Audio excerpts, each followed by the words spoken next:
జై సచ్చిదానంద. మీ అందరిలోనూ కొలువై ఉన్న పరమాత్మకు నా భక్తిపూర్వక నమస్సుమాంజలి, నమస్సుమాంజలి, నమస్సుమాంజలి. మరణానికి సంబంధించిన ఇంకొన్ని విషయాలు మనం ఇప్పుడు మాట్లాడుకుందాం.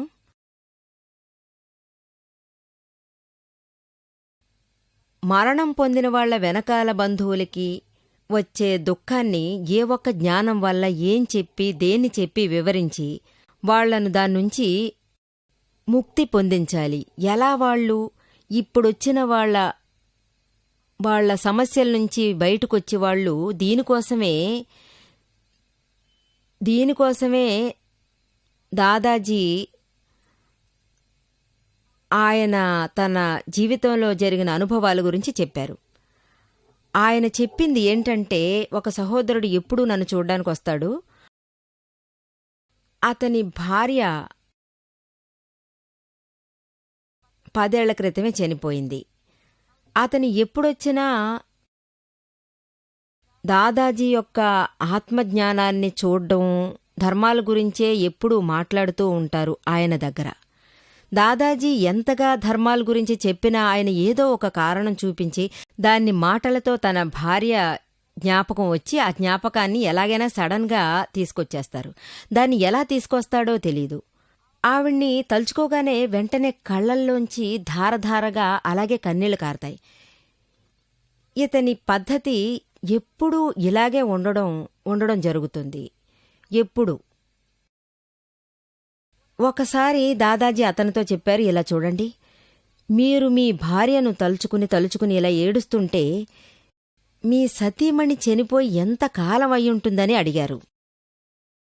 వెంటనే ఆయన 10 ఏళ్ళు అన్నారు. 10 ఏళ్ళయ్యింది, మీరేమో 10 రోజులైనట్టు ఏడుస్తున్నారు. ఏంటి, ఏం విషయం? ఇంతగా ఏడవడం మంచిది కాదు. వెంటనే ఆయన, నేనేం చేయను, నాకెప్పుడూ తన జ్ఞాపకంగానే ఉంది. నా వల్ల తనని మర్చిపోవడం కుదరలేదు. తను చాలా మంచిది, బాగా తెలివైంది, వంటకాలన్నీ అదరగొడుతుంది. తను పెట్టిన టీ తప్ప నేను వేరే ఎవరిచ్చినా తాగను. భోజనం కూడా తనే వడ్డించాలి. తనుగాక ఇంకెవరు పెట్టినా తినేవాణ్ణి కాదు. 10 ఏళ్లుగా ఇలాగే గడుపుకొచ్చాను. నాకు 3 పిల్లలు, అందరూ చిన్న పిల్లలు. ఇప్పుడు కొంచెం పెద్దవాళ్ళయ్యారు. వాళ్లను చూస్తున్నప్పుడు నాకు వాళ్ల అమ్మ జ్ఞాపకమే వస్తుంది. వాళ్లను చూస్తే నా కళ్లల్లో ధారలుగా కన్నీళ్లు వచ్చేస్తాయి. 2వ పెళ్లి చేసుకోమని అందరు చుట్టాలు బలవంతం పెట్టారు. కానీ నా వల్ల నా భార్యని కొంచెం కూడా మర్చిపోవడం కుదరడం లేదు అని అన్నారు. తాను ఉన్న స్థలంలో వేరే ఎవరిని నేను ఊహించుకోలేను అన్నారు. ఈ జ్ఞాపకాలే నన్ను ఎప్పుడూ వదలనప్పుడే నాకు ఏడుపు మొదలవుతుంది. వెంటనే దాదాజీ చెప్పారు, 10 ఏళ్లైన తర్వాత కూడా ఇలా ఏడిస్తే ఏం ఫలితం ఉంటుంది? కొంచెం మీరు ప్రాక్టికల్గా మాట్లాడండి.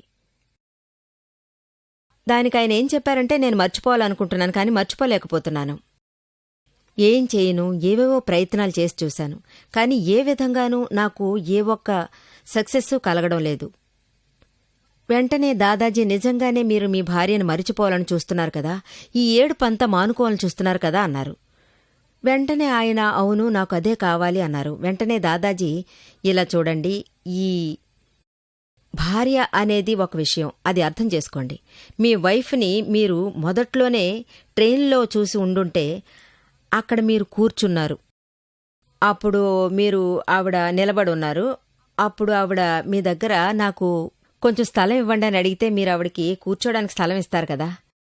ఆవిడ వచ్చి కూర్చుంటే లేచి నా స్థలంలో కూర్చున్నామని అడుగుతారా? అదేలా ఆవిడ దిగిన వెంటనే మీకు అందులో ఏమైంది? నా పెళ్ళాం, నా పెళ్ళాం, నా పెళ్ళాం, నా పెళ్ళాం, ఇది మొదలవుతుంది. అసలు ఎప్పుడైతే మీరు తాళి కట్టారో అప్పట్నుంచి మీ అంతరాత్మలో ఆవిడ వచ్చి కూర్చున్నారు. నాది, నాది, నాది, నాది, నా పెళ్ళాం. ఈ రకంగానే నాది, నాది, నాది. ఇక నుంచి ఇదంతా మీరు ముందే ఆపేయాలి. దీన్ని ఎలా మీరు గెంటేస్తారు? మీరు దీన్ని తలక్రిందులుగా మార్చి చూపండి. ఇంతకాలంగా మీరు నాది నాది అంటూ వచ్చారు. ఇప్పుడు మీరు తలక్రిందులుగా మార్చండి. ఏంటి? అది ఎలా అంటే, ఇది నాది కాదు, నాది కాదు, నాది కాదు, నాది కాదు. ఎన్నిసార్లు ఎన్నిసార్లు నాది నాది అంటున్నారో అన్నిసార్లు నీది కాదని మీరు అనిపించాలి. ఎప్పుడు ఇది ఈక్వల్ అవుతుందో అప్పుడు మీరు దీన్ని మర్చిపోతారు. తప్పకుండా మర్చిపోతారు. అప్పట్నుంచి రాత్రి పగలు ఆయన దీని గురించే చెప్పి చెప్పి చెప్పి బుర్రలో బాగా ఎక్కించేసుకున్నారు. నాది కాదు, నాది కాదు అనే ఈ మంత్రాన్ని జపం చేస్తూ చాలా లోతైన మనసుతో ఆ సహోదరుడు వెళ్ళిపోయాడు. ఆ తర్వాత 8 రోజులు గడిచి దాదాజీని కలవడానికి ఆయన వచ్చారు. ఆయన ముఖ కవళికలు బాగా మారిపోయాయి. భలే తమాషాగా నవ్వి మంచి మూడ్లో వచ్చి కూర్చున్నారు. వచ్చి రాగానే దాదాజీ గారి కాళ్ల మీద పడ్డాడు. దాదాజీ, మీరు ఇచ్చిన సూత్రం చాలా గొప్ప విషయం. మీకు కోటాను కోట్ల నమస్కారాలు. నాదేమీ కాదు, నాదేమీ కాదు అని నేను అన్నిటినీ చెప్పి చెప్పి అదేమీ కాదు, నాదేమీ కాదు, నాదేమీ కాదని ఇప్పుడు నాకు అన్ని విషయాలు నా మనసులోకొచ్చి నాదేమీ కాదని అనిపించింది. ఈ 8 రోజుల తర్వాత నా మనసు తేలికైపోయింది. నాకు తన జ్ఞాపకం వచ్చినా దాంతోపాటు ఇది జ్ఞాపకం వస్తుంది. ఇదేదీ నన్ను బాధించలేదు. ఆటోమేటిక్గా నాకు అన్నీ మారిపోయాయి. ఇంకా చెప్పాలంటే నాకు ఏడుపన్నదే రావడం లేదు. కన్నీరు కూడా ఆగిపోయింది అని చెప్పొచ్చు. దీనివల్లే ఇటువంటి ఒక ఉపాయం చాలా విలువైనది. దీని వెనకాలన్న సైన్స్ ఏంటంటే, అసలది ఏ రకంగా ఈ నాది నాది అనే మాతృత్వపు ఆలోచన కలుగుతుందో ఇది గుణమైనది, లోపల లోతుగా పాతుకుపోయింది. అదేమిటంటే, నాది కాదు, నాది కాదు అని చెప్పి చెప్పి ఈ గుణాన్ని ఎలాగైనా బయటికి తీసుకురావాలి. అది ఖచ్చితంగా పోయి తీరుతుంది. నాది అని చెప్పడం వల్ల ఇటువంటి ఒక గుణం మనలోకి వస్తుంది. నాదేది కాదనుకున్నప్పుడు ఏదీ లేదే.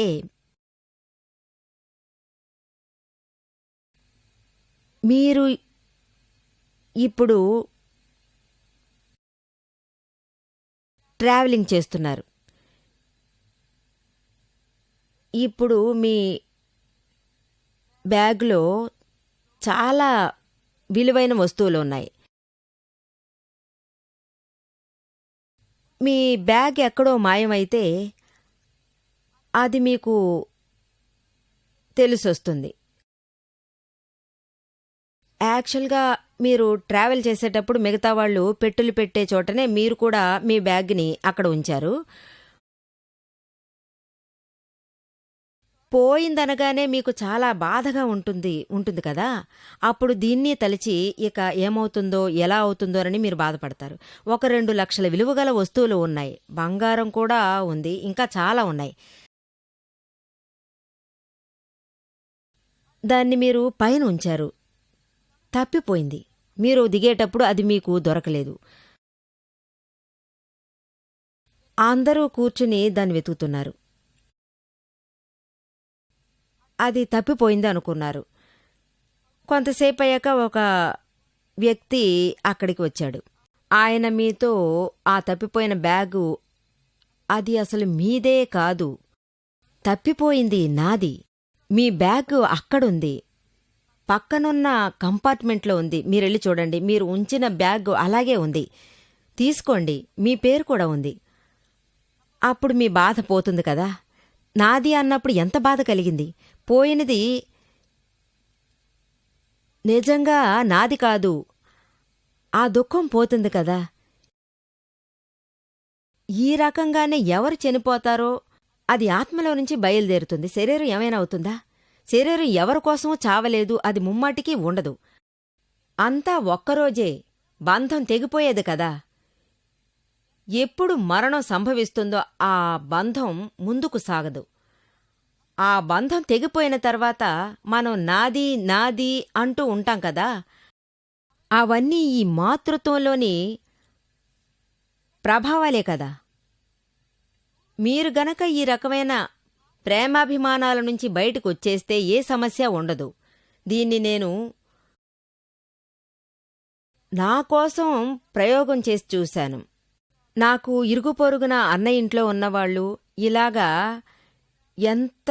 ఎంతమంది బంధువులు ఉన్నారో ఈ మాతృత్వపు స్థానంలో ఉన్నోళ్ళు, మంచి కోరి పోరాడేవాళ్ళు మనతో ఉన్నారు కదా. ఏ కోణంలోనైనా వాళ్ళు ఎప్పుడూ చాలా డెడికేటెడ్గా చేసిన వాళ్ళు. మన జీవితంలో జరిగిన ఏ సంఘటన తీసుకుని చూసినా, వివరించినా ఒకే సెకండ్లో, అంటే మీకు బాగా తెలిసినోళ్ళు, బాగా దగ్గరైన వాళ్ళు ఎవరైనా చనిపోతే అప్పుడు మీ పరిస్థితి ఏం అవుతుంది? అది వెతికి చూడండి. లోపల ఏం జరిగిందో మీకు తెలీదు. అయినా సరే మనసంతా లోపల ఏదో ఒక ఆలోచన డిస్టర్బ్ చేస్తుంటుంది. వీళ్ళని ఆత్మస్వరూపంగా మీరెళ్ళి చూడండి. వాళ్లకు ఎన్ని రోజులు రాసిపెట్టుందో, వాళ్ళు ఎంతకాలం అక్కడ ఉంటారో ఆ లెక్క తీరగానే ఎవరూ మనకి తోడుగా ముమ్మటికి ఉండడానికి వీల్లేదు. వచ్చేవాళ్లు పోయేవాళ్లు అందరూ సృష్టి ధర్మానికి కట్టుబడుంటారు. ఈ పరిస్థితికి కట్టుబడిన సమాచారం అవుతుంది. ఈ జ్ఞానం నా దగ్గర ఎప్పుడూ ఉంటుంది, ఒక్కొక్క క్షణమూ ఉంటుంది. దాని తర్వాత ఇది ఈ దుఃఖాన్ని ఇవ్వడం లేదు. ఈ జ్ఞానదీక్ష తీసుకున్న వాళ్ల దగ్గర ఈ ఒక మార్పుని నేను గమనిస్తూ వస్తున్నాను. వాళ్లకు ఈ ఒక అనుభవం తప్పకుండా ఉంటుంది. ఒక సోదరి నన్ను చూడ్డానికి వచ్చేది. బాగా చదువుకున్న మంచి మేధావి. తనకు ఈ ఆత్మజ్ఞానంలో ఆసక్తి కలిగి జ్ఞానదీక్ష తీసుకుని నిరంతరం ఆత్మలోనే ఉండిపోయేది. ఎప్పుడూ జ్ఞానమనే గమనికతో నడుచుకునేది. ఒకసారి తన కూతురు దగ్గర్నుంచి ఫోనొచ్చింది. మమ్మీ నాన్న స్పృహ తప్పి పడిపోయారు, నేను నాన్నను టాక్సీలో తీసుకొస్తున్నానంది. ఈవిడ తన హస్బెండ్ కోసం ఎందుకు ఎదురు చూస్తుంది? అరగంట క్రితమే తన హస్బెండ్ నేను మధ్యాహ్నం భోజనానికి ఇంటికి వస్తానని ఫోన్ చేశారు. అరగంట సేపాగి కూతురు తండ్రి స్పృహ తప్పి పడిపోయారు, నేను టాక్సీలో తీసుకొస్తున్నానని ఫోన్ చేసింది. ఇప్పుడు ఏమైందంటే తన హస్బెండ్ స్పృహ తప్పి దారిలో కింద పడిపోయారు. ఆయన చుట్టూ ఒకటే గుంపులుగా జనాలు. అదృష్టవశాత్తు ఆయన కూతురు అటువైపు వచ్చింది. కొందరు ఆడవాళ్లు గుంపులుగా ఉన్న చోటికి వెళ్లరుగాక వెళ్లరు. అదేమో విధి విన్యాసం. ఆ గుంపులోకెళ్ళి ఆవిడ చూసింది. వెళ్లి చూద్దామని వెళ్లి చూశారు. ఆ గుంపుని తోసుకుని లోపలికెళ్ళి ఆవిడ చూసింది. వెళ్లి చూస్తే అక్కడ పడిపోయింది తన తండ్రి అని తెలిసింది. వెంటనే గబగబా ఫోన్ చేసి ఒక టాక్సీలో తండ్రిని తీసుకుని ఇంటికొచ్చింది. పెళ్ళాం కూడా పాపం పైనుంచి పరిగెత్తుకొచ్చి ఏం జరిగిందని చూసింది. ఒక సైడ్ ఈ టాక్సీలో వచ్చింది, ఇంకో సైడు ఈవిడ పైనుంచి పరిగెత్తుకొచ్చింది. చూస్తే తన హస్బెండ్, 2-3 వ్యక్తులు ఆయన్ని టాక్సీలో నుంచి మెల్లగా నెమ్మదిగా తీసుకొచ్చారు. ఆవిడికి తన హస్బెండ్ ఆ పద్ధతిలో చూడగానే ఆవిడికి లోపల్నుంచి జ్ఞానం అలాగే గుర్తుకొచ్చింది. ఇతడు నా భర్త కాదు, ఇదొక డెడ్ బాడీ, ఇది నాకు చెందినది కాదు, ఇదొక ఆత్మ, శుద్ధ ఆత్మ. ఇప్పుడేం జరిగిందో అది అడ్డుకోలేము. ఇటువంటి ఆలోచన మనసులోకొచ్చింది. ఈ జ్ఞానం దృష్టి నుంచి పోలేదు. ఆ తర్వాత ఆయన్ని పైకి తీసుకొచ్చారు. ఆ మరుక్షణం నాకు ఫోన్ చేశారు. నేను అహ్మదాబాద్లో ఉన్నాను, ఆవిడ బాంబేలో ఉంది. ఫోన్ చేసి ఫోన్లోనే నాతో చెప్పింది, నిర్మా, నేను జ్ఞానంలోనే ఉన్నాను, నా కళ్ల నుంచి కన్నీళ్లు వస్తున్నాయి, నేను ఒంటరిగా ఉంటూ చూసుకుంటున్నాను. ఇది మోహం వల్ల కన్నీళ్లు వస్తున్నాయి. అంటే నా భర్త మీదున్న మోహం అనేది నీటి రూపంలో బయటికి వెళ్ళిపోతోంది. దీన్ని నేను గమనిస్తూనే ఉన్నాను. నేను ఆత్మ. ఈ రకంగా ఒక డిప్రెషన్లో ఉంటూనే ఆవిడ ఒక పెద్ద దుఃఖం నుంచి జ్ఞానంలో ఉంటూ ముగించింది. లోపల తనకు ఎటువంటి ఆవేదన కలగలేదు. ఎప్పుడు ఈ ఆత్మజ్ఞానమనేది ఏ స్థాయికి పనిచేస్తుందో చూడండి. తన కొడుకు చిన్నపిల్లాడు, కూతురు ఉండేది, తనకు పెళ్ళైపోయింది. కాని చిన్న కొడుకు పెద్ద బిజినెస్ చేస్తున్నాడు. బిజినెస్ మొత్తం చూసుకునేది వాడే. వాడు కూడా బాగా ధైర్యంగా ఉండేవాడు. అంతా అలా జరిగిపోయేది. నిజంగానే అన్ని విధాలా సవ్యంగా జరుగుతూ ఉండేవి. ఎటువంటి కష్టమూ లేదు. ఇప్పుడు కూడా జ్ఞానమనే దృష్టిలోనే ఉన్నారు. ఇదేలా ఇంకో సోదరి నన్ను కలవడానికొచ్చేది. వాళ్ళ ఆంటీ కూడా తనతో వచ్చేది. అప్పుడు ఆంటీ వాళ్ళ అమ్మ చనిపోయింది. ఆవిడ బాగా ఏడ్చేది, పెద్దగా ఏడ్చేది, నెత్తినేసి కొట్టుకునేది. సడన్గా రక్తం కూడా వచ్చేది. ఉన్నట్టుండి స్పృహ తప్పి పడిపోయేది. తనను హాస్పిటల్కి తీసుకెళ్లాల్సి వచ్చింది. 2-3 రోజులు ఉండిపోవాల్సి వచ్చింది. అమ్మ చనిపోయాక ఆవిడికి మరిది ఉండేవాడు. అతను మన దగ్గర జ్ఞానదృష్టి తీసుకుంటూ ఉండేవారు. జ్ఞానదీక్ష తర్వాత తన తల్లి చనిపోయింది. తన కూతురు, అల్లుడు ఇద్దరూ ఆత్మజ్ఞానం తీసుకున్నారు.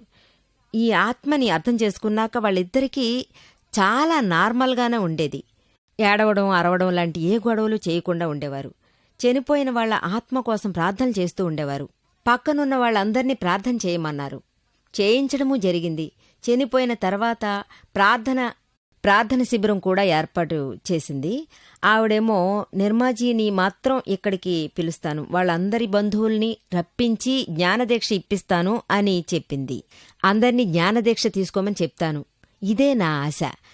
ఖచ్చితంగా నేను చేస్తాను. ప్రతి ఒక్కరిని తీసుకొచ్చి వాళ్లకు అది బుర్రకు ఎక్కేలా చేసి వాళ్ళందర్నీ తయారు చేసింది. మేము అక్కడికి వెళ్ళాం. అక్కడ మరణం అనే సంఘటన ఒకటి జరిగినట్టుగా ఏమాత్రం లేదు. అందరూ సైలెంట్గానే ఉన్నారు. ఈ జ్ఞానం, ఆత్మజ్ఞానం జరిగింది. ఇదొక పెద్ద విషయమని చెప్పొచ్చు. ఈ జ్ఞానం పనిచేస్తుంది. అక్కడున్న బంధువులు అందరూ ఈ ఆత్మజ్ఞానాన్ని అనుభవించినట్టు ఫీల్ అయ్యారు, ప్రాప్తం పొందారు.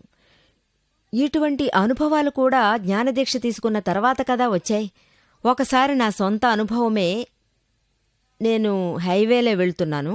అంటే హైవే బ్లాక్ అయ్యింది. హైవేలో ఆ రోజు బ్లాక్ అయ్యింది. అక్కడ ఏదో యాక్సిడెంట్ అయినందువల్ల కంట్రోల్మెంట్ అలాగే స్తంభించిపోయింది. అప్పుడు నాతో ఒక సహోదరుడు వచ్చాడు. అతను అన్నాడు, మన ప్లాన్ కొంచెం చేంజ్ చేసుకుందాం. రాత్రి అయ్యింది. మనం ఇక్కడ నుంచి కొంచెం రైట్ సైడ్ తిరిగితే పక్కన ఒక చిన్న గ్రామం ఉంది. రాత్రి మనం అక్కడే ఉండిపోదాం. రాత్రి ఈ హైవేలో ట్రాఫిక్ క్లియర్ అయ్యి వెయిట్ చేయడం కంటే మనం అక్కడికి వెళ్లడం బెటర్ అని చెప్పాడు. వెంటనే అతని దగ్గర జ్ఞానదీక్ష తీసుకున్నాను. అంకుల్ ఒకరున్నారు. నాకు ఆయన చాలా బాగా తెలుసు. మీరక్కడికెళ్తే చాలా సంతోషిస్తారు. అందువలన మనం అన్ని సమస్యలు తప్పకుండా సాల్వ్ అవుతాయి. నాకు వేరే దారి లేదనిపించింది. అందువల్ల ఆ గ్రామానికి వెళ్లాలని నిర్ణయించుకున్నాం. మా వ్యాన్లో మమ్మల్ని అక్కడికి తీసుకెళ్లారు. గ్రామంలో ఉన్న అందరూ, అది చిన్న గ్రామమే. ఆ చిన్న గ్రామంలో ఉన్న వాళ్ళందరూ చాలా సంతోషించారు. వాళ్ళు సత్సంగానికి ఏర్పాట్లు చేశారు. మేం ఎవరింటికి వెళ్లామో యాక్చువల్గా నాకు తెలీదు. కానీ అక్కడ 35 ఏళ్ల వయసున్న ఒక అతనున్నాడు. అతను లివర్లో ఏర్పడిన జబ్బు వల్ల చనిపోయారు. మేం వెళ్ళినప్పటికీ ఆ ఇంట్లో 11వ దినం కర్మ. అక్కడ అతని భార్య, అతని 3 పిల్లలు, చిన్న 3 పిల్లలు. భార్య ఏడుస్తూనే ఉండిపోయింది. రాత్రింబవళ్ళు ఒకటే ఏడుపు. ఏడ్చి ఒక్కోసారి స్పృహ కూడా కోల్పోయేది. ఆవిడ మనసులో అంత సంతాపం, ఒకే డిప్రెషన్లో ఉంది. ఆవిడ అందర్నీ పిలిచి సత్సంగాన్ని పూర్తి చేశాం. ఆ మర్నాడు మేం బయలుదేరడానికి సరిపడ రోజు ఎదురైంది. వాళ్లల్లో ఒక అతను మా దగ్గర రిక్వెస్ట్ చేశాడు, మీరు వచ్చారు, ఇక్కడ మా పరిస్థితి చాలా దారుణంగా ఉంది. ఇక్కడ ఉన్న వాళ్ళందరికీ మీరు ఖచ్చితంగా జ్ఞానదీక్ష ఇవ్వాలన్నారు. ఈ సమస్యల నుంచి మనం బయటపడాలి. అప్పుడు నేను అతనితో చెప్పాను, నేనిక్కడికి వచ్చానంటే నా మూలంగా ఖచ్చితంగా ఒక ఫలితం ఉండాలి. రాత్రి ఆయన అక్కడే ఉండమన్నారు. దానికి తగ్గ ఏర్పాట్లు చేశారు. నేను నా కళ్ళారా చూసినప్పుడు నేను దాన్ని సహించలేకపోయాను. చాలా దారుణమైన పరిస్థితి. ఆ తర్వాత అందర్నీ కూర్చోబెట్టి నేను వాళ్ళందరికీ జ్ఞానదీక్ష ప్రసాదించాను. ఆ గ్రామంలో ఉన్న వాళ్ళందరూ ఒకేసారి వచ్చారు. అందరికీ జ్ఞానదీక్ష ఇచ్చాను. జ్ఞానదీక్ష ఇవ్వడమయ్యాక మీరు తినకుండా వెళ్ళకూడదని వాళ్ళు చెప్పారు. మేము మిమ్మల్ని వెళ్ళనివ్వమన్నారు. అందరూ కలిసి మమ్మల్ని కూర్చోబెట్టి భోజనాలు వడ్డించారు. మధ్యాహ్న భోజనానికి జ్ఞానదీక్ష ప్రసాదించిన వెంటనే భోజనానికి కూర్చోబెట్టారు. ఆ కోడలు బెడ్ మీద 14 రోజులు పడుకొని ఉంది. లేవలేక మైకంలో ఉండిపోయింది. వాంతి చేసుకుంది. డిప్రెషన్లోనే ఉండిపోయింది. ఆవిడ లేచి కూర్చుని నాకప్పుడు మామిడి పాయసం ఇచ్చింది. చాలా అభిమానంగా అందరికీ వడ్డించింది. జస్ట్ ఒక 2 గంటల్లోని జ్ఞానదీక్షలో ఆవిడలో ఇన్ని మార్పులు వచ్చాయి. ఆ తర్వాత మేం వెళ్లేటప్పుడల్లా ఆవిడ వచ్చేది. తన జీవితంలో సగం ఆధ్యాత్మిక రంగానికి వదిలేసి పిల్లల్ని మంచితనంగా ఉంచి మంచి సంస్కారం నేర్పింది. ఆ గ్రామమే సంతోషించింది. నాకు చాలా సంతోషంగా అనిపించింది. నా కొడుకు వెళ్ళిపోయాడు. ఈ అమ్మాయి ఇక్కడుంటే పిల్లల గతి ఏమవుతుంది, ఎలా దేవుడా అని దిగులు పడుతుండేది. ఈ 3 పిల్లల్లో మార్పు వచ్చింది. అందరూ కరెక్ట్గా ముగిసిందని అన్నారు. సంతోషంతో మునిగిపోయారు. ఈ జ్ఞానం వలన ఈ రకంగానూ వాళ్ళు నడుచుకున్నారు. ఒక సోదరుడి కొడుకు ఉన్నాడు. అతనికి 22 ఏళ్లు ఉంటాయి. పెద్ద చదువులన్నీ చదివాడు. తెలివైనవాడు. పెద్ద ఇండస్ట్రియలిస్టు. అతను ఒక కొత్త కారు తీసుకున్నాడు. ఆ కుర్రాడు అది తీసుకుని బయటికి ఎక్కడికో వెళ్ళిపోయాడు. మధ్యాహ్నం టైం అయ్యింది. అన్నం తినే టైంలో దారిలో ట్రక్కు ఎదురయ్యింది. 2 ఒకేసారి ఢీకొన్నాయి. ఆ కుర్రాడు అక్కడే చనిపోయాడు. On the spot. తలలో బాగా దెబ్బలు తగిలాయి. అప్పుడే దాదాజీ వాళ్ళింటికి వస్తానని చెప్పారు. కాని ఆ కుర్రాడి తల్లి తండ్రి వద్దొద్దు, మీరిక్కడికి రావాల్సిన అవసరం లేదు, మీరు రావద్దు, మేం చూసుకుంటామని చెప్పేశారు.